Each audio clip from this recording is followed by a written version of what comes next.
The Pahlavi family expressed its appreciation for the support and love offered by the Iranian community and others following the suicide in Boston of Alireza Pahlavi.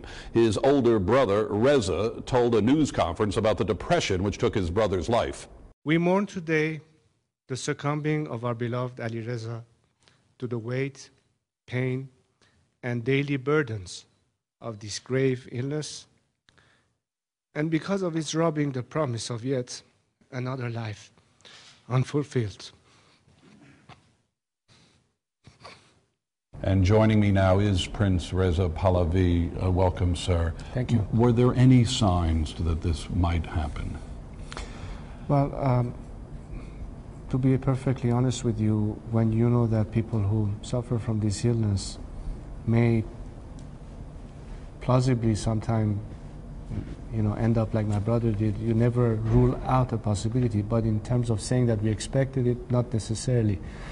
It's very hard for me to put it in any terms that makes either scientific or medical sense. But it has its ups and downs, and unfortunately, I already had a younger sister succumbing to it, and now, unfortunately, my brother as well. What do you think contributed? I understand we can never know, but for two of your siblings to have taken their own life? There are perhaps many factors, but one of them, which is I think quite obvious, is everything that happened at the time they were very young, with the revolution, my father's illness, his passing, something that they both had a difficult time to cope with. My brother Alireza and my sister Leila were also very, very close to one another, age-wise, a little bit similar to myself and my sister Farhanaz, who only had about two and a half years of age difference. So my brother was specifically, on top of losing his father, very much affected by what happened to his sister, and this is something that kept coming back. He was someone who did value life. He was an avid scuba diver. He liked to travel. People who know him knew of what a harmless person he is, full of sense of humor and all that. So, what happens internally is hard to see externally. What happens in one's thinking is very hard for the rest of us not having that problem to really understand. How are you coping with the pressures, the legacy, and the events that continue today in Iran?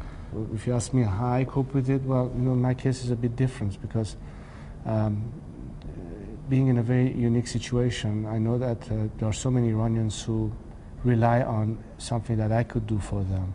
It has always been for me a sense of duty, first and foremost, as an Iranian to my country, but also knowing that there's a tremendous historical weight on my shoulders that I'm trying to carry to the best of my ability. But my focus has always been that, and perhaps being like that, my focus has been very much predetermined. It's a bit harder when you are a sibling.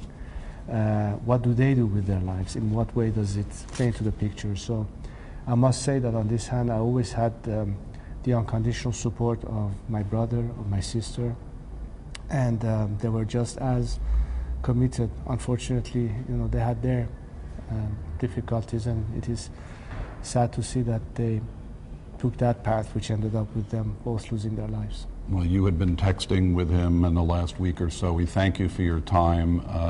Your younger brother's wishes were for cremation and for the remains to be scattered in the Caspian Sea. Difficult time for you, Crown Prince. Thank you very much. You. This is Richard Roth, CNN, in Boston.